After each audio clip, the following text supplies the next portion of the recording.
Ensuite, en tant que discours liminaire, le superviseur du programme SATREP, M. Haruo Watanabe, va nous parler de l'importance de la coopération dans les recherches et développements dans le domaine des maladies infectieuses en Afrique. Permettez-moi de le présenter.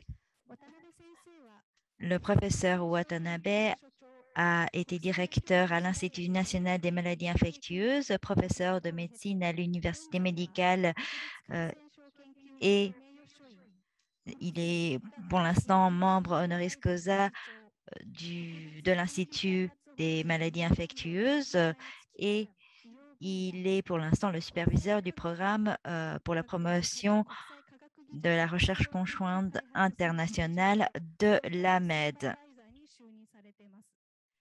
Monsieur Watanabe, je vous passe le micro, s'il vous plaît.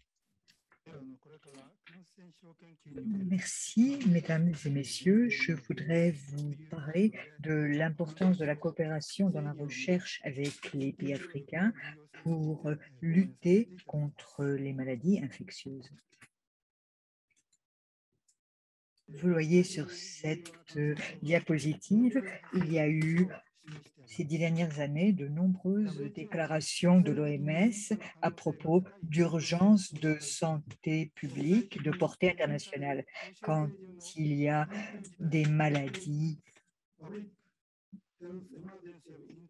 qui relèvent d'une urgence de santé publique de portée internationale, quand il y a ces épidémies, l'OMS lance un appel pour que soit mis sur pied un dispositif de coopération internationale. Vous voyez qu'il y a ces 10 dernières années 6 maladies, la grippe H1N1, l'Ebola, la polio, le Zika, l'Ebola et le COVID-19, qui est la pandémie en cours. Voici pour les 6 maladies contagieuses et puis d'autres maladies qui n'ont pas donné lieu à une déclaration d'urgence, mais qui sont du même type. D'abord, la grippe aviaire de 2003, le SRAS, le MERS, la grippe aviaire encore une fois en 2013.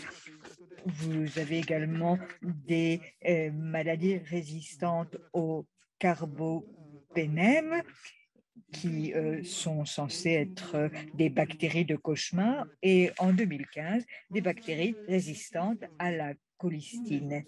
Comme vous le voyez sur cette diapositive, il y a donc de nombreuses maladies contagieuses, infectieuses qui se déclarent ces dernières années et comme la contagion n'a pas de frontières, il faut que le monde unisse ses forces pour lutter contre ces maladies, sinon il n'est pas possible de les contrôler. Que fait le Japon face à ces épidémies mondiales? Il y a 3 grandes initiatives dans le domaine de la diplomatie japonaise. D'abord, celle qui entre dans le cadre international des Nations Unies, du G20 et du G7. Vous avez également des efforts de coopération internationale avec des transferts de technologies dans le domaine de la science et de la technologie auprès des pays en voie de développement et un troisième type d'initiative, des projets de recherche conjoints. Il s'agit de travailler ensemble avec ces pays en voie de développement pour obtenir des résultats qui peuvent être exploités dans le pays partenaire. Je vais donc vous parler du programme SATREPS et du projet NTD. D'abord, le projet SATREPS, il s'agit de répondre à des enjeux internationaux. SATREPS est un acronyme qui veut dire Science and Technology Research Partnership for Sustainable Development. Il s'agit en fait de chercher avec le pays partenaire des solutions scientifiques à des problèmes en menant des recherches conjointes. 4 domaines. D'abord, la lutte contre les maladies infectieuses. Deuxièmement, le changement climatique.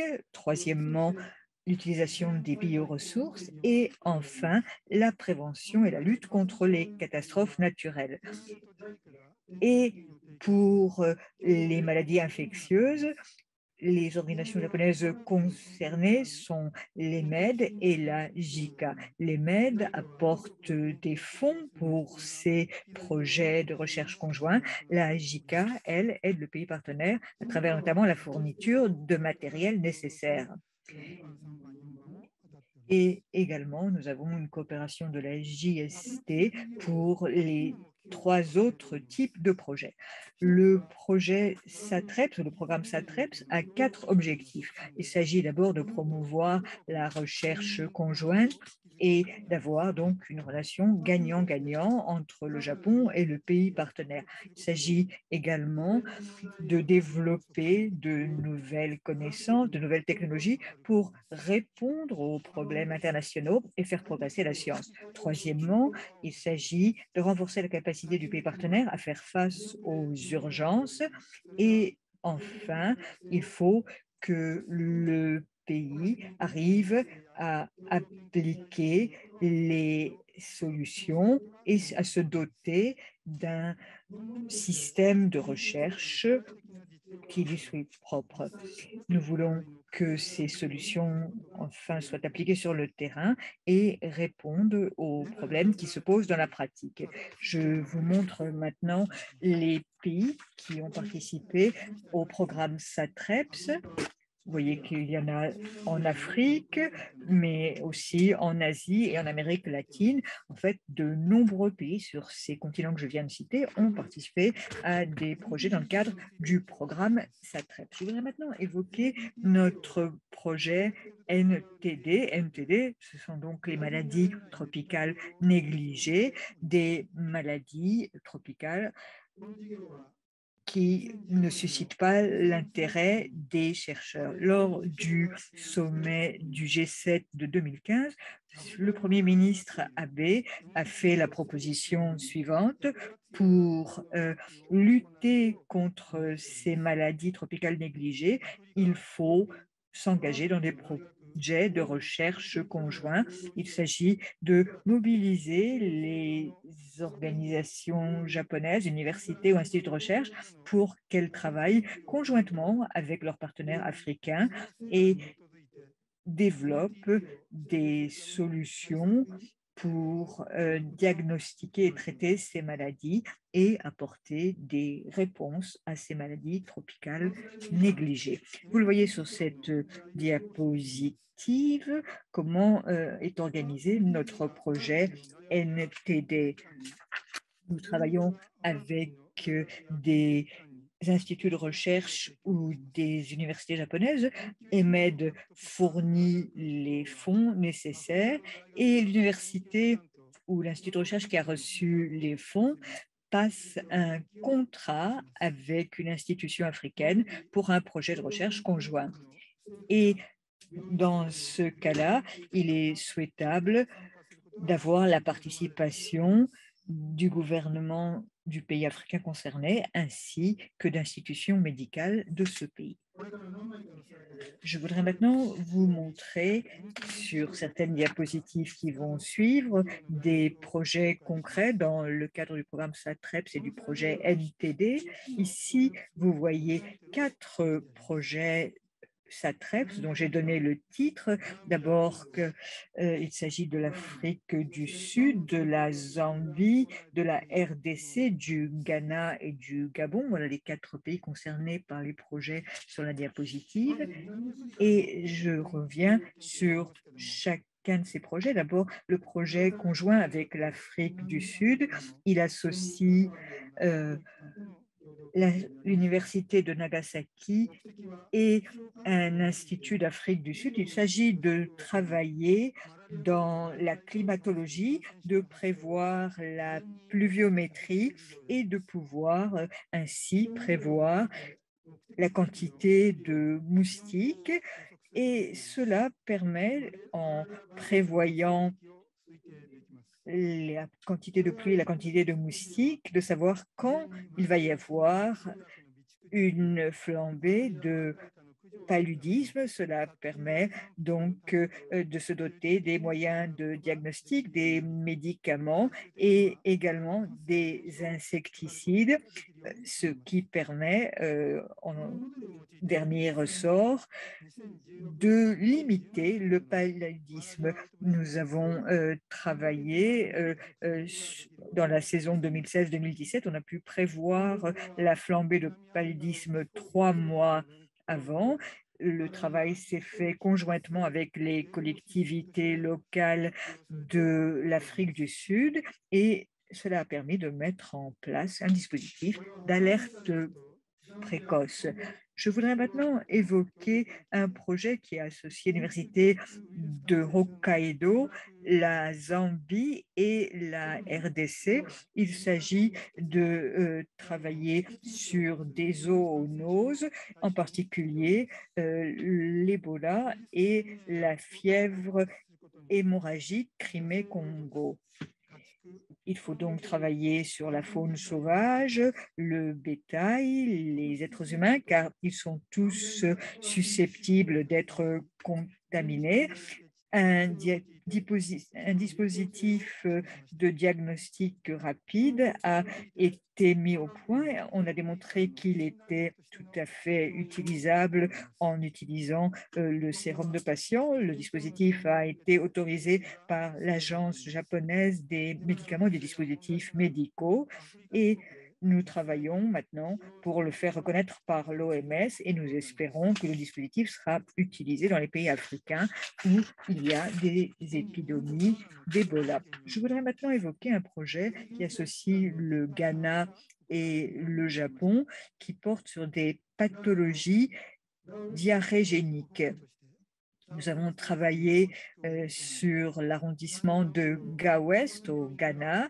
Nous avons collecté des échantillons sur des patients qui ont ensuite été réunis à l'Institut Noguchi et il a été possible non seulement de détecter des infections bactériennes, notamment par salmonelle, mais aussi par virus, notamment par rotavirus. Et nous espérons pouvoir mettre en place un dispositif complet dans ce domaine. Je voudrais maintenant évoquer un projet qui associait l'Université de Nagasaki et le Centre de recherche médicale de Lambaréné. C'est un projet qui porte sur 16 virus. Nous avons travaillé sur la faune, sur la viande de brousse, sur la contamination des êtres humains et il a été possible d'obtenir des données pour suivre la propagation des zoonoses. Ces données ont été fournies aux administrations concernées pour lutter contre ces maladies. Passons maintenant au NTD, un projet au Burkina Faso, un autre en Zambie et un troisième qui a porté sur l'Afrique dans sa totalité. Les projets que je viens de citer sont maintenant terminés et ont obtenu des résultats. Commençons par le premier, le projet de Nagasaki. Nous avons utilisé un système de détection anticorps multiplex et nous avons croisé les données des patients positifs avec les données sur leur domicile, ce qui nous a permis de voir quelles étaient les zones contaminées de façon visuelle. C'est un dispositif, un système qui va être utilisé pour lutter contre les contaminations régionales. Pour le projet qui associe l'Université de Hokkaido et la Zambie, le travail a été fait sur la trypanosomiase africaine. Il s'agissait de développer un système de diagnostic rapide et peu cher. Le dispositif développé s'appelle ou est fondé sur la méthode DryLamp et nous avons pour objectif de diffuser ce dispositif pour qu'il soit utilisé sur le terrain. Le projet qui a associé l'université JK et le Burkina Faso a porté sur la dengue. Il y a eu un travail pour détecter l'ADN du virus de la dengue chez les moustiques infectés. Nous avons également développé un produit répulsif pour éloigner les moustiques et nous espérons ainsi pouvoir réduire la prévalence de ces moustiques qui propagent la dengue. Je vous ai présenté, mesdames et messieurs, différents projets. Chacun de ces projets a obtenu de bons résultats grâce aux partenariats qui ont été conclus avec les pays partenaires. Je voudrais citer des facteurs de succès. D'abord, il y avait des liens forts avec les pays avant le démarrage du projet et une expérience de recherche conjointe préalable. Deuxième facteur, les objectifs à atteindre dans le cadre du projet étaient clairement définis. Troisièmement, pour cerner la pathologie, nous avions défini à l'avance la région ou les régions objet des recherches. Il y avait eu un travail donc de définition du lieu concerné. Quatrièmement, avant de commencer le projet et durant le projet, nous avons dialogué avec les autorités responsables du contrôle sanitaire. Nous avons fait en sorte que les préparatifs pour apporter une réponse sociale à ces problèmes soient déjà entamés. Cinquièmement, après la fin du projet, nous avons réfléchi à la durabilité des recherches. Sixièmement, nous avons mis l'accent sur les ressources humaines, notamment sur la formation de jeunes chercheurs. Voilà, je vous ai montré ces perspectives qui ont permis le succès des projets dans le cadre du programme SATREPS et du projet NTD. Nous avons obtenu, je le répète, d'excellents résultats. Ce sont des résultats qui vont maintenant trouver leur application dans la société des différents pays partenaires. Quels sont maintenant les résultats que nous espérons obtenir? Je voudrais résumer cela en 3 points. D'abord,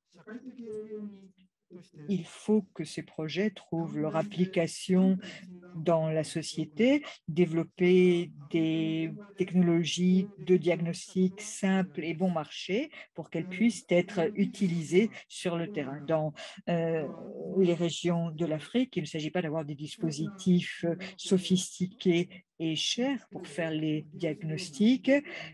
Ce n'est pas possible vu la situation de nombreux pays africains. Il faut donc disposer de technologies de diagnostic à la fois simples et bon marché. C'est donc un point particulièrement important, le développement de ces technologies simples et bon marché. C'est déjà le cas. Certains de ces dispositifs sont déjà utilisés sur le terrain. C'est le cas pour l'Ebola et le dispositif a été autorisé par l'Agence japonaise des médicaments et des dispositifs médicaux. Nous voulons obtenir l'autorisation de l'OMS et une fois que cette autorisation sera obtenue, le dispositif de diagnostic de l'Ebola pourra être utilisé à travers tout le continent africain. Deuxième point, à travers ces recherches conjointes, nous voulons former les ressources humaines, en particulier les jeunes chercheurs. Ces jeunes chercheurs sont invités à poursuivre leurs études dans le cycle de doctorat des universités japonaises. Ils obtiennent donc un doctorat au Japon et ensuite, de retour dans leur pays, ils forment les jeunes chercheurs qui prennent leur suite. C'est donc un cycle, une boucle qui se met en place et cette formation est essentielle pour avoir à l'avenir des leaders qui pourront conduire les recherches dans les pays africains. Troisième point, les projets prennent fin au bout de 5 ans, c'est la période qui est fixée, mais 5 ans, parfois, c'est trop court pour que les résultats soient utilisables dans la durée. Et donc, nous avons également des réflexions pour voir comment nous pouvons prolonger ces projets pour assurer leur continuité. C'est une réflexion qui mobilise à la fois la JICA, les MED, le gouvernement japonais, mais aussi les autres organisations susceptibles d'apporter leur aide. Car si on termine tout au bout de 5 ans, il y a une rupture qui fait que parfois tout le travail accompli est perdu. Ainsi, nous voulons, dans le cadre du programme SATREPS, dans le cadre du projet NTD, voir comment nous pouvons assurer la continuité. Nous voulons le faire à la fois au niveau des partenaires japonais, mais aussi du pays ou des pays africains concernés. C'est une question particulièrement importante pour nous. Enfin, pour terminer, nous souhaitons que ces projets apportent des résultats positifs pour les pays africains, pour le Japon, et que ces résultats contribuent à lutter contre les maladies tropicales négligées et les autres maladies afin de contribuer à la santé à travers le monde. Voilà, mesdames et messieurs, j'en ai terminé de mon exposé introductif et je vous remercie.